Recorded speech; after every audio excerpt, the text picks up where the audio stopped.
Evangelho de Lucas, no capítulo 6, nós temos o chamado Sermão da Planície. Há uma dúvida razoável se ele é o mesmo sermão de Mateus 5, 6 e 7, o Sermão da Montanha, ou se ele é uma outra forma de registro dos ensinos de Jesus que eram falados provavelmente mais de uma vez. Eu quero me ater às bem-aventuranças, mas na versão de Lucas, capítulo 5 do Evangelho, a partir do verso 20. Então, olhando para os seus discípulos, Jesus lhes disse, antes de falar com os meus discípulos, Judásio, pede para trazer minha água, por favor. Hoje, é que eu comecei tão cedo que a água nem chegou. Voltando ao texto. Então, olhando para os seus discípulos, Jesus lhes disse, bem-aventurados são vocês os pobres, porque o reino de Deus é de vocês. O reino de Deus é de vocês. Bem-aventurados são vocês que agora têm fome, porque serão saciados. Bem-aventurados são vocês que agora choram, porque vocês hão de rir. Bem-aventurados são vocês quando as pessoas os odiarem, expulsarem da sua companhia, insultarem e rejeitarem o nome de vocês como indigno, por causa do Filho do Homem. Observe bem a causa. Por causa do Filho do Homem. Jesus se referia a si mesmo. Alegrem-se naquele dia. Que dia? O dia em que vocês forem rejeitados, expulsos, odiados. Alegrem-se naquele dia e exultem, porque grande é a recompensa de vocês no céu. Porque os pais dessas pessoas fizeram o mesmo com os profetas. Mas ai de vocês, os ricos, porque vocês já receberam a consolação. Ai de vocês que agora estão fartos, porque vocês vão passar fome. Ai de vocês que agora estão rindo, porque vocês vão lamentar e chorar. Ai de vocês quando todos os elogiarem, porque os pais dessas pessoas fizeram o mesmo com os falsos profetas. Amém. Obrigado, Senhor, pela tua palavra lida. Pedimos a tua graça, a tua bênção para dela compartilharmos e tirarmos dela, Senhor, das Escrituras, da palavra de Jesus, lições para a nossa conduta, para a nossa vida. Amém. Em Mateus nós temos um texto maior. Obrigado, Rogério. Gente, eu e o Rogério temos um projeto familiar conjunto. Nós somos avós de 2 meninas. A minha neta também é neta dele. Ou seja, a minha nora é filha dele. Bom, Jesus proferiu as bem-aventuranças para uma multidão de discípulos. Gente que estava com ele o tempo todo lá na Galileia, gente que o seguia para ser curada, para ser abençoada, para ser liberta, gente que queria aprender desse novo rabino, que era diferente dos demais. Jesus frequentava as sinagogas aos sábados, mas ele ensinava em diferentes lugares. Os seus sermões, de vez em quando, eram dentro da sinagoga. Ele participava, era dado o direito de participação dos judeus no culto na sinagoga. E de vez em quando ele é encontrado falando na sinagoga. Às vezes ele falou também nas escadarias do templo de Jerusalém. Mas boa parte do tempo Jesus estava nas vilas e aldeias da Galileia e caminhando entre essas vilas e aldeias, atendendo pessoas, ora na casa de alguém, ora na praça, ora na rua, ora na praia. Jesus estava, praia que a gente fala é o lago da Galileia, a orla do grande lago da Galileia, chamado também de mar, mas é um grande lago de água doce. Então Jesus ensinava as pessoas em diferentes oportunidades. E aqui há uma multidão ouvindo Jesus. E essa multidão, Jesus se identifica com ela. Observem que Jesus, neste texto de Lucas, vai proferir as bem-aventuranças, ou seja, a bênção, feliz é você, e vai também proferir os ais, uma forma de expressar juízo. Bem-aventurança para os pobres. juízo para os ricos. Bem-aventurança para os que têm fome, mas juízo para os que estão fartos. Bem-aventurança para os que choram, mas juízo para os que riem. Bem-aventurança para os que são perseguidos por causa do nome de Jesus, mas juízo para aqueles que perseguem. Mas esperem aí, Jesus tinha algum problema com os ricos? Jesus era contra os ricos? Jesus era contra o fato das pessoas não passarem fome? Ele tinha alguma dificuldade com os que eram fartos? Jesus tinha algum problema com quem ria? É pecado rir, é pecado estar feliz? É lógico que não é disso que Jesus está falando. Jesus não é contra aqueles que possuem bens, Jesus não é contra aqueles que de algum momento estão vivendo um momento feliz e por isso estão rindo, Jesus não é contra aqueles que estão se alimentando e por isso estão fartos. Jesus está falando principalmente em função daqueles que são desfavorecidos, daqueles que são oprimidos, e é uma forma de Jesus dizer assim: Deus está enxergando vocês.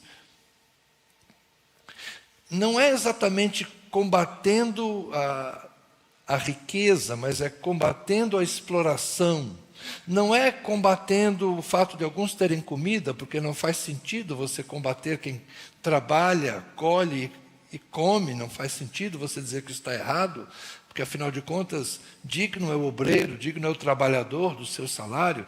Então não é esse o problema é haver famintos enquanto tem gente desperdiçando. Então a gente tem que entender do que Jesus está falando aqui. É como se Jesus estivesse lidando com os extremos. Está bem? E quando a gente pensa então nas bem-aventuranças, particularmente essa questão dos pobres e dos ricos. É uma luta de classe? O mundo sempre teve pobres e aparentemente o mundo sempre teve alguém que acumulasse riqueza. Quando a gente lê as histórias da Bíblia, lá atrás Abraão é chamado de um homem abençoado porque adquiriu riqueza. Seu neto Jacó fugiu de casa deixando tudo para trás, mas dali a pouco ele é abençoado e adquire riqueza. O que é riqueza naquela época? Riqueza é ter cabra, bode, ovelha, não é o padrão de hoje, né? É ter suficiência e ter até mesmo alguma abundância. Havia já ouro naquela época. É interessante a gente pensar, não é? Por que o ouro já era valioso naquela época? Por que as pessoas gostavam do ouro? É curioso, não é? Como muito cedo na história da humanidade, as pessoas acharam valor em um determinado metal, o ouro, a prata. O ferro também era precioso naqueles dias, o sal era precioso, daí vinha a expressão salário. Tinha gente que recebia seu pagamento em sal, as trocas de bens. Então, naturalmente, nesse mundo em que as pessoas trocam coisas, uns acumulam e outros muitas vezes vivem na precariedade. Jesus está dizendo aos pobres: Deus enxerga vocês. O reino de Deus é de vocês. É uma ideia aqui de inclusão. É uma ideia de que talvez vocês, no reino dos homens, sejam cidadãos de segunda categoria. Talvez no reino dos homens vocês sejam pessoas esquecidas. Pensando no reino dos homens, ninguém se importa com vocês. Você não tem terra, você não tem bens, a sua vida é uma grande dificuldade, mas Jesus está dizendo: o reino de Deus é para você. Deus te enxerga, Deus te vê. O problema de Jesus com a riqueza, talvez a gente possa compreender mais fácil lendo os apóstolos. Os apóstolos vão nos dar uma pista interessante sobre isso. Na carta que o irmão de Jesus escreveu, Tiago, ele fala alguma coisa sobre a questão do uso da riqueza. No finalzinho da sua carta, ele vai lembrar que os ricos muitas vezes oprimiam os pobres. E essa é uma preocupação que provavelmente também motivava Jesus. Capítulo 5 da carta de Tiago. Escutem agora, ricos, chorem e lamentem por causa das desgraças que virão sobre vocês. É mais ou menos o mesmo espírito que consta em Lucas. As suas riquezas apodreceram e as suas roupas foram comidas pelas traças. O seu ouro e a sua prata estão enferrujados, e essa ferrugem será testemunha contra vocês, e há de devorar como fogo o corpo de vocês. Tiago foi mais contundente que Jesus, né? Nesses tempos do fim, vocês ajuntaram tesouros. Eis que o salário dos trabalhadores que fizeram a colheita nos campos de vocês, e que foi retido com fraude, está clamando. Entendeu? O salário dos trabalhadores que fizeram a colheita nos campos de vocês e foi retido com fraude está clamando. E o clamor dos que fizeram a colheita chegou aos ouvidos do Senhor dos Exércitos. Vocês têm tido uma vida de luxo e de prazeres sobre a terra. Têm engordado em dia de matança. Vocês têm condenado e matado o justo sem que ele ofereça resistência. Então a questão não é com a riqueza em si, mas é com a opressão, que muitas vezes vai dar origem ao acúmulo. Pedro vai falar de avareza. Paulo, escrevendo a Timóteo, também vai dar conselhos interessantes para os ricos, né? Para que se lembrem, né, que esta riqueza não é algo que possa ser confiável, né? Deixa eu ler o texto que é até melhor a gente seguir exatamente o que o apóstolo falou. Primeira carta de Paulo a Timóteo, capítulo 6, verso 6. De fato, grande fonte de lucro é a piedade com contentamento, ou seja, temer a Deus, servir a Deus e estar contente. Porque nada trouxemos para o mundo, nem coisa alguma poderemos levar dele. Tendo sustento e com que nos vestir, estejamos contentes. Paulo era adepto da vida simples. Hoje isso chama minimalismo, ok? É uma cultura minimalista. Tendo o básico, esteja feliz. Tendo sustento e com que nos vestir, estejamos contentes. Mas os que querem ficar ricos caem em tentação, em armadilhas e em muitos desejos insensatos e nocivos que levam as pessoas a se afundar na ruína e na perdição. Porque o amor ao dinheiro é a raiz de todos os males. E alguns, nessa cobiça, se desviaram da fé e atormentaram a si mesmos com muitas dores. Então, a questão da riqueza, ela tem que ser entendida nessa ambiguidade. Jesus tinha amigos ricos. Quando Jesus morreu, José de Arimateia, que era rico, foi lá reclamar o corpo de Jesus e deu sepultura a Jesus. Provavelmente a família de Lázaro, Maria e Marta, era uma família abastada. Então, não é que Jesus tinha problema com os ricos, Jesus tinha problema com quem oprimia. E, infelizmente, a gente não pode pensar hoje no mundo como o dinheiro é apenas uma forma de conquistar coisas. Muitas vezes o dinheiro é uma forma de poder. Poder. Vou dar alguns exemplos simples. O trabalho, a remuneração do trabalho. Lembra aquela parábola de Jesus? Que ele fala assim, um homem foi lá na praça, contratou operários, e disse assim, trabalhadores, e falou, vou dar uma moeda para vocês trabalharem o dia. Depois de 2 horas ele foi lá, contratou mais gente, dou uma moeda para vocês trabalharem o dia. E na última hora ele foi lá, contratou alguém e disse, dou uma moeda para vocês trabalharem. Aí no final do dia ele deu uma moeda para cada um, e um trabalhador foi lá reclamar, dizendo assim, senhor, eu cheguei aqui de manhã, trabalhei o dia inteiro. Esse outro aqui chegou há 1 hora atrás. E o senhor está dando para ele a mesma coisa. O senhor fala assim, qual o problema? Se eu quero ser generoso com o meu dinheiro, o que você tem com isso? Esse lado é bonito, né? Encontrarmos alguém que paga mais para quem trabalha menos.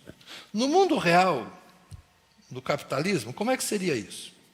O cara foi lá e contratou as pessoas. Voltou lá, tinha uns caras desempregados lá parados.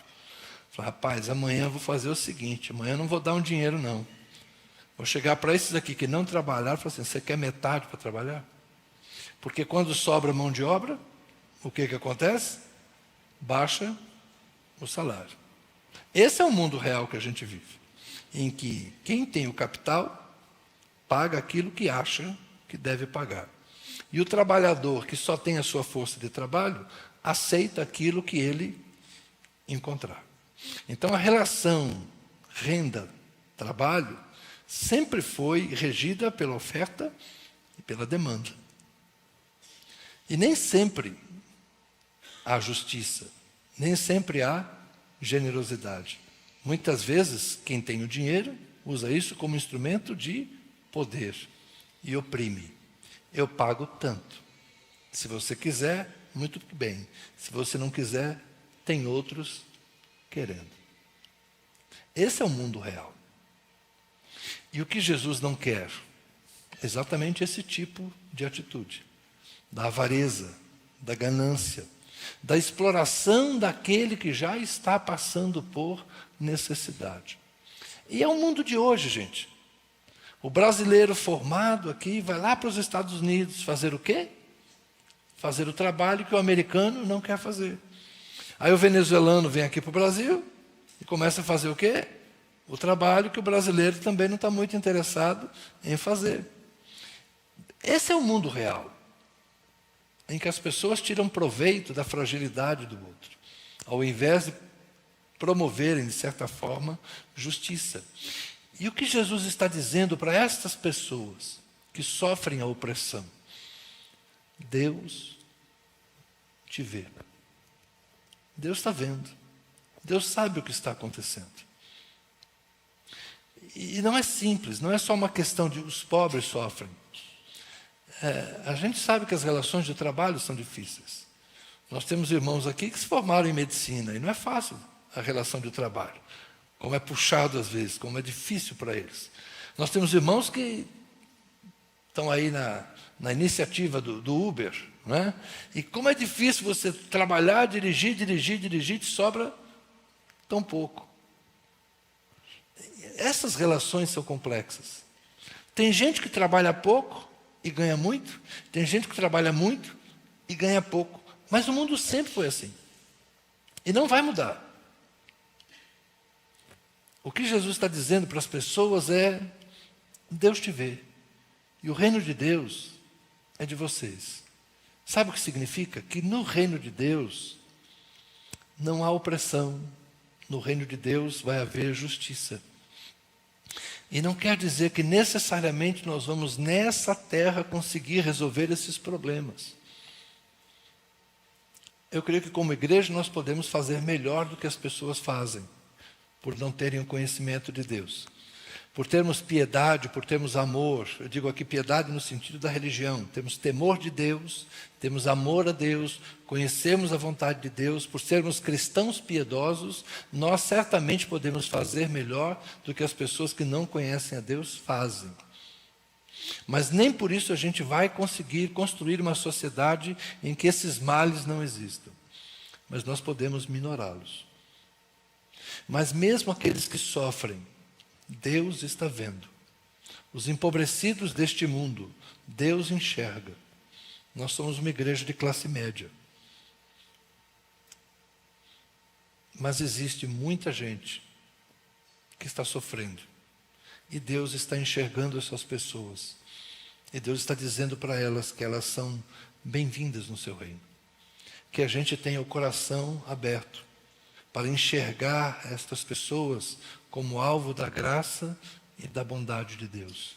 Não nos encantemos com a riqueza. Paulo a Timóteo. Os que amam o dinheiro, os que querem o dinheiro, muitas vezes vão encontrar sofrimento. No reino de Deus, às vezes, a coisa vai ser invertida, não é? Quem tem muito dinheiro, às vezes não vai ter a alegria, não vai ter a paz, não vai ter a saúde. E talvez aquele que nem tenha dinheiro, tenha tudo isso que o outro está procurando. Enfim, é para pensar, tá bem? Eu creio que os textos lidos já nos ajudam a refletir sobre essa questão. O dinheiro não é tudo na vida. Aliás, tem uma musiquinha, né? De que vale ter tudo na vida. E Jesus disse, de que vale a um homem ganhar o mundo inteiro e perder a sua alma. Então veja bem, qual é a causa que te inspira? É a busca da riqueza ou é a busca do reino de Deus? Como disse Jesus, se a gente buscar o reino de Deus, as demais coisas nos serão acrescentadas. Em que medida? Alguns de nós podem ter muito e não vão perder a paz. Outros de nós é melhor que Deus nos dê a justa medida. Tem uma oração interessante em Provérbios. Que Deus não me dê demais para que eu não me esqueça de ti, mas que também não me falte para que eu não cometa a injustiça, para que eu não lance mão da violência. Né? Então que a gente tenha a suficiência. Eu creio que é uma boa filosofia de vida. Ser minimalista como Paulo, agradecido por aquilo que a gente tem, e se Deus quiser nos acrescentar mais, que Ele nos acrescente. Amém? Os que têm fome e os saciados. Não falta comida no mundo, ela só é mal distribuída. A fome deve ser difícil. Eu não tenho memória. Minha mãe contava que houve alguns poucos momentos na nossa primeira infância que houve uma certa precariedade, mas nada tão intenso. Mas há aqui entre nós gente que viveu a experiência da fome. E de vez em quando a gente ouve esses testemunhos das crianças que sofrem privações. A gente está lá assistindo o noticiário e aparece Médicos Sem Fronteira, como atender as demandas, muitas vezes, do continente africano, no continente asiático, mas por que não aqui também? Nós temos demanda por comida ainda, ela não chega a todos os lugares. Jesus está dizendo, vocês que têm fome, vocês serão saciados. Eu creio que quando Jesus multiplicou pães e peixes, Ele estava dando um exemplo para os discípulos. Dai-lhes vós mesmos de comer. Nós não podemos resolver o problema do mundo, mas possivelmente possamos melhorar a vida de algumas pessoas. Essa deve ser a nossa atitude. Nós temos que ter consciência que comida não devia ir por lixo. Comida não devia estragar no nosso armário, porque perdeu a validade e a gente joga fora. A gente devia comprar menos porcaritos e comer coisas mais nutritivas. Eu vou no mercado, eu estou numa fase mais tranquila da vida, eu, Tânia e meu sogro. Esses dias eu fui no mercado, eu vi lá as 2 potes de azeitona. Comprar azeitona já é um luxo, certo? E aí eu vi a azeitona. Tem aquelas azeitoninhas pequenas, mas dessa vez eu vi uma azeitona gordal, aquela bem carnuda assim. Dessa vez eu vou comprar essa aqui. E hoje lá comendo a salada em casa, quando eu mastiguei aquela azeitona gordona, carnuda, cara, como é legal, né? Como é bom comer essa azeitona aqui, né? Então eu me dou ao luxo, né, de certas coisas, né? Então você vai lá comprar carne e você fala, vou comprar 3 bifes de carne. Vou comprar patinho? Não, vou comprar contrafilé, um alcatra. Você vai fazer um churrasco com os amigos? Vou comprar uma peça de picanha. Não estou dizendo para a gente abrir mão destas coisas. Não é pecado fazer isso. Mas não desperdice comida. Não desperdice comida. Compre aquilo que você vai comer. Coma com inteligência. Não se endivide por causa dos prazeres. Né? Tem mês que a gente tem menos dinheiro, então maneira. Vai no patinho mesmo, vai no frango, vai no ovo. Né? Não se endivide por causa do seu estômago. O estômago vai sobreviver comendo ovo uns dias, isso não é problema. A gente precisa, de vez em quando, comer macarrão mesmo, macarrão com atum, uma latinha. Tem dia lá em casa que é isso, gente. A gente pega lá um macarrão. Poderia fazer diferente, mas é a praticidade. Então nós temos que ter uma vida simples. Você não tem necessidade de comer em restaurante caro todo mês, só para dizer que você frequenta esse tipo de restaurante. Mas se você quer frequentar também, é seu dinheiro, não sou eu que vou dizer como você gasta, mas lembre-se que talvez na sua família, talvez um amigo de infância, que você poderia abençoar, talvez alguém, um vizinho que você poderia abençoar, fosse uma forma mais inteligente de você usar o seu dinheiro e satisfazer os seus apetites, porque Deus enxerga quem tem fome. E às vezes, o Deus que enxerga quem tem fome vai dizer para você: vai lá, serve. Sabe, melhor do que a gente comer uma boa comida é repartir um prato com um amigo. Eu vou ser honesto com vocês, eu tenho muito mais interesse, de ir num restaurante caro. Eu tenho muito mais interesse em levar um amigo para um restaurante comum e a gente partilhar a mesa, do que eu e minha mulher gastarmos 300, 400 reais numa refeição. Isso não me seduz. Só para alguém dizer: olha, você já comeu em tal lugar? Eu nunca comi um lanche do Madeiro. Ainda não sei o que é. Né? Tem hora que eu tenho vontade, eu preciso dar uma madeirada aí, né? Vou lá. Experimentar, que negócio é esse? Deve ser um hambúrguer chique esse negócio. Dá vontade de ir, né? Dá vontade de ir. Mas depois você fica pensando assim: cara, mas para quê, né? McDonald's também não, isso eu não dou conta. Mas vocês estão entendendo o que eu quero dizer? Se você vai uma vez lá, mas tem que ser todo dia lá, você tem certeza? Não é melhor, às vezes, você repartir a refeição com alguém que não pode? Vai ser muito mais prazeroso para você levar alguém para comer, pagar um lanche para alguém, dividir. Gente, isso é muito melhor do que comer sozinho num restaurante chique. É muito mais agradável repartir a mesa com amigos. E Jesus fazia muito isso. Eu creio que a gente tem que se inspirar em Jesus. Rir e chorar. Jesus não está dando aqui os motivos porque alguns estão rindo e porque outros estão chorando. Aos que choram, Deus te vê. Deus enxerga teu luto, Débora. Ele te vê. Quando você chora, Ele te vê. Deus vê o choro das estéreis, das que quiseram ter filhos e não têm. Deus enxerga o teu choro. Não sei se Ele vai abrir o teu ventre, mas eu sei que Ele enxerga o teu choro. Deus enxerga os que sofrem porque foram feridos. Deus enxerga os que têm as dores de alma, os que lidam com uma depressão inexplicável, os que lidam com tristeza, os que lidam com solidão, os que lidam com decepções, os que sofreram num casamento mal sucedido. Deus enxerga vocês. Os filhos que perderam os pais muito cedo, os que não têm pai presente, os que não têm uma mãe presente. Deus enxerga vocês. Os pais que viram seus filhos se perder, ou que têm filhos ingratos, e não são poucos. Deus enxerga vocês. Eu não sei por que você chora, mas Deus sabe. Deus conhece a tua lágrima. Deus conhece a tua dor. E Deus ouve a tua oração. É para você que Jesus está falando: bem-aventurados são vocês que choram, porque vocês hão de rir. A consolação de Deus virá.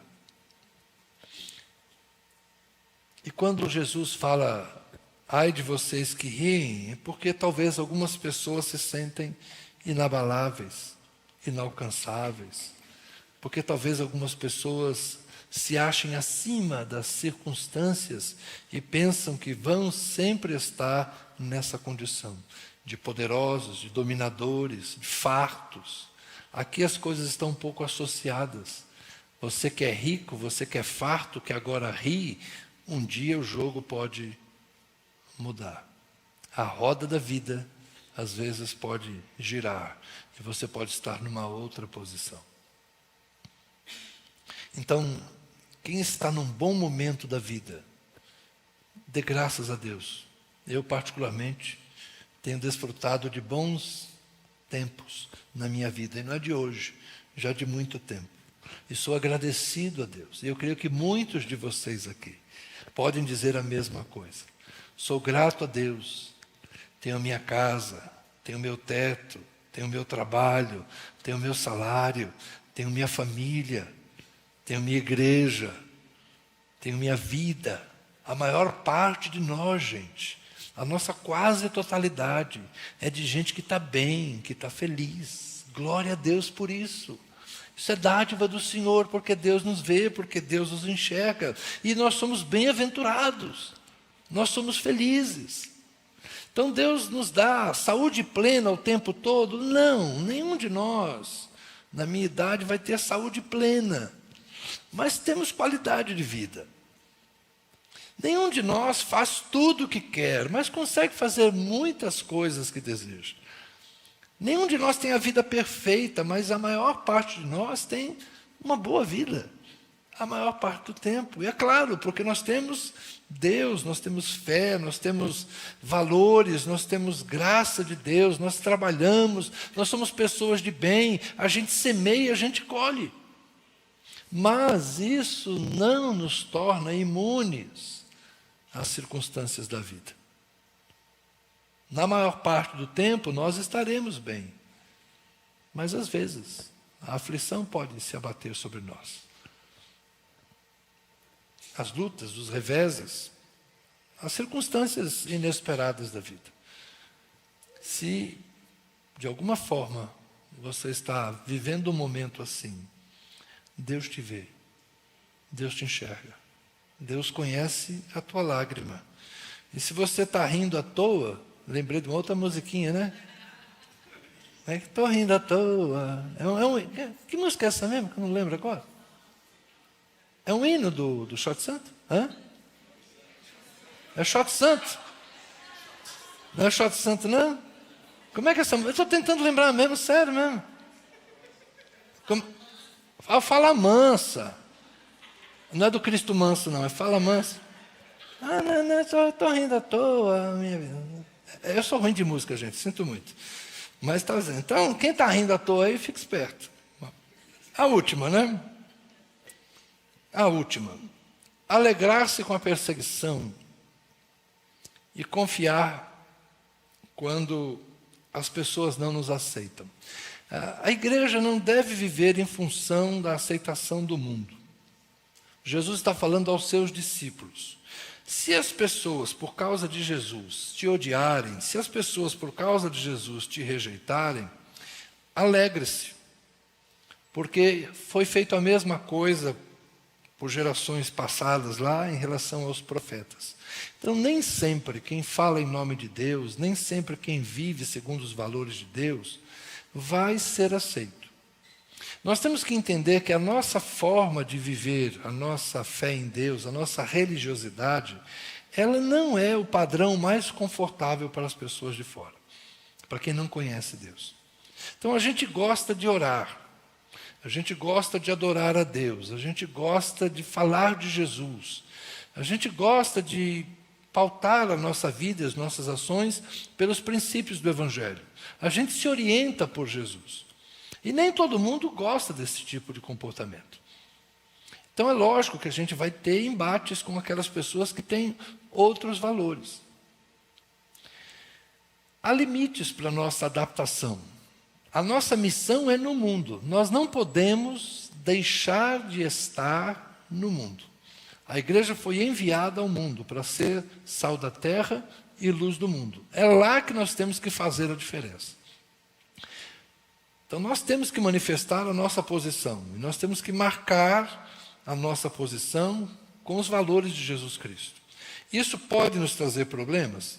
Às vezes traz. Eu já contei alguns episódios para vocês na minha vida. Na minha vida profissional, no passado, quando eu estava no mercado de trabalho, tinha coisas que eu dizia para o meu patrão, isso eu não faço. Eu não faço. Por quê? Você me contratou porque eu sou crente, você me contratou porque eu sou pastor, você me contratou porque eu cuido das tuas coisas com retidão. Então você não me peça para fazer o errado com as coisas dos outros. Porque você me paga para fazer certo com as suas coisas. Eu falei, então tá bom. Ele mandava o outro fazer a coisa errada, porque meu padrão é esse. Ele se interessava pela minha honestidade, cuidando das coisas dele. Mas o dia que ele me pediu para comprar a honestidade de outra pessoa, eu falei, opa, agora não. Eu não posso fazer isso. Você me paga por eu ser honesto. Não me peça para comprar a honestidade de outro. É questão de valores. Não é? Então, tem hora que tem choque. Ele podia falar, você não vai fazer? Então, tchau. Passa no RH. Era um risco que eu corria? Era. Paciência. Não é? Mas eu tenho um Deus. Eu tenho um Deus a quem eu sirvo. Eu tenho um Deus a quem eu presto contas. E eu tenho um Deus em quem eu confio. Que meu Deus não me desamparará. Antes de servir aos homens, a gente serve a Deus. Então, de vez em quando, a gente vai ter pressões nessa área. É o mundo, tá bem? E não é fácil traçar esses limites. Não vou dizer que o que eu fiz, todos vocês têm que fazer, porque eu tenho a minha vida, as minhas circunstâncias, as minhas escolhas, e o que acontece comigo não é necessariamente o mesmo que acontece com você. E eu não tenho o direito de julgar você pela sua vida. Ok? Mas eu só estou dizendo que tem horas que o reino de Deus vai nos custar um posicionamento que talvez nos traga algum tipo de prejuízo. Mas alegremos-nos, porque o reino de Deus é nosso, porque nós somos do reino de Deus.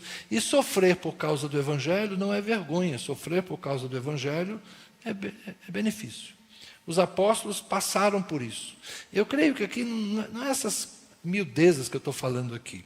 Os apóstolos, de fato, foram perseguidos, encarcerados, alguns foram queimados, crucificados, mortos à espada. Estamos falando da radicalidade de viver e morrer por Jesus.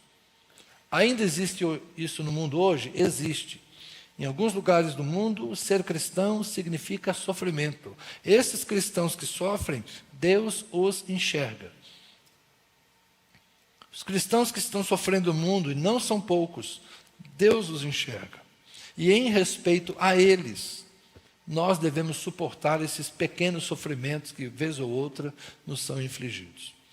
Essas pequenas perseguições, alguns, na verdade, desconfortos, considerando o que tem gente que enfrenta por causa do amor a Jesus, a gente não devia reclamar dessas coisas poucas que a gente, de vez em quando, passa.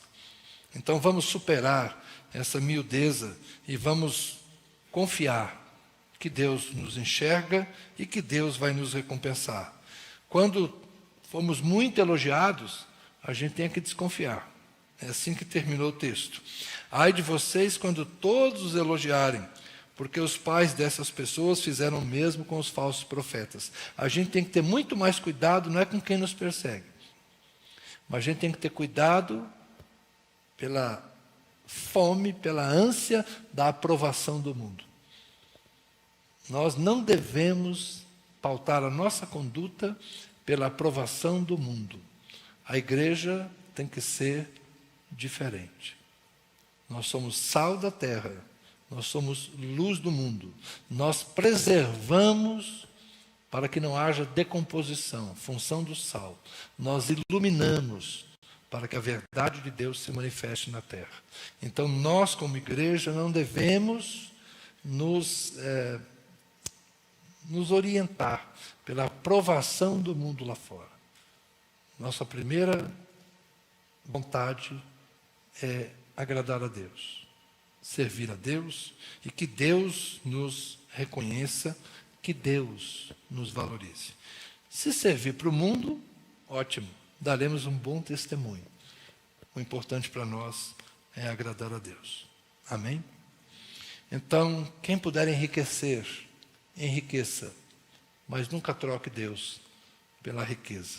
Se você enriquecer, seja generoso, reparta. É melhor que você faça isso. Se você tem fartura, dê graças a Deus e reparta. Se você está feliz, dê graças a Deus. Se você está chorando, ore ao Senhor.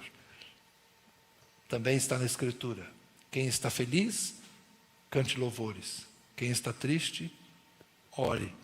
Deus a todos nós enxerga. Amém? Vamos orar? O pessoal da música pode vir, por favor?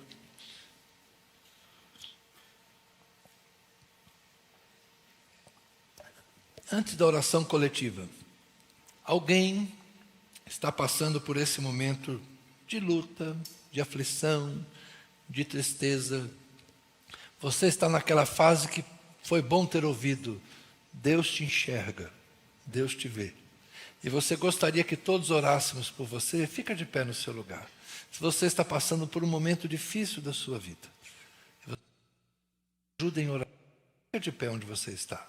Nós vamos nos unir, orando por alguns que eventualmente precisem nessa hora. Alguém está assim? Por favor. Você está precisando que nós oremos por você. Amém. São poucos irmãos, mas são nossos irmãos. E nós queremos orar por vocês.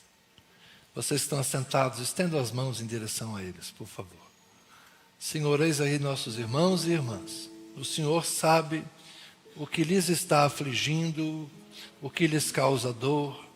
Se é uma enfermidade, Senhor, nós pedimos a cura. Se é necessidade de consolo, nós pedimos ao Senhor que traga consolo, luz, paz e orientação. Se é força que eles necessitam, Senhor, concede-lhes graça. Se é direção, se é orientação, se é provisão, Senhor, que a Tua mão se estenda sobre os nossos irmãos. A bênção da cura, Senhor. Toca, Senhor, toca esses corpos enfermos e alivia essa dor. E transforma essa doença em louvor, transforma essa fraqueza em força. Senhor, transforma esse momento de carestia, de desafio profissional em oportunidade de crescimento. Transforma o luto, Senhor, em gratidão, em reconhecimento do Teu amor. Transforma, Senhor, a lágrima em riso, a falta em abundância, a fraqueza em força, pelo poder que há no nome de Jesus Cristo. É nesse nome que nós oramos, Senhor. Nesse nome há poder. Poder para curar, poder para transformar. Oramos em Cristo. Amém. Amém. Fiquemos todos em pé agora. Senhor, nós oramos agora agradecidos pela oportunidade da vida, Senhor. Da vida em Cristo. A nossa riqueza, Senhor. A nossa riqueza é o Senhor. E ninguém poderá roubar esta riqueza que recebemos, que temos em nosso coração. A nossa fome foi saciada no Senhor. Ah, Senhor, Tu és aquele que satisfaz corpo, alma e espírito. Tu enches o nosso ser da Tua presença. Por isso nós te damos graças, Senhor, porque o reino de Deus está entre nós.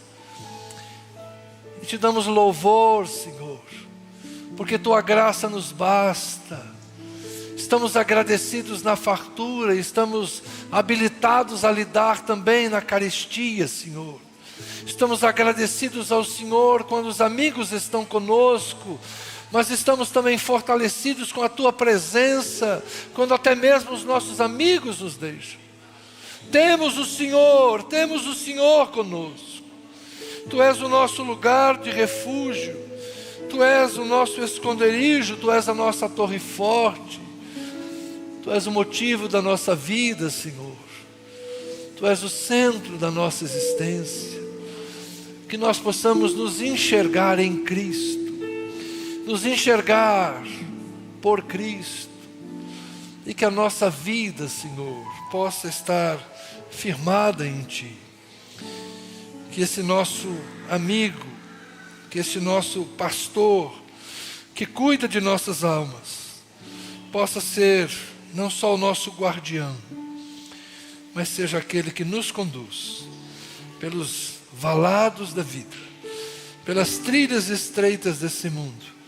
Que o Senhor nos conduza, que o Senhor nos guie, que o Senhor nos abençoe. Amém. Amém.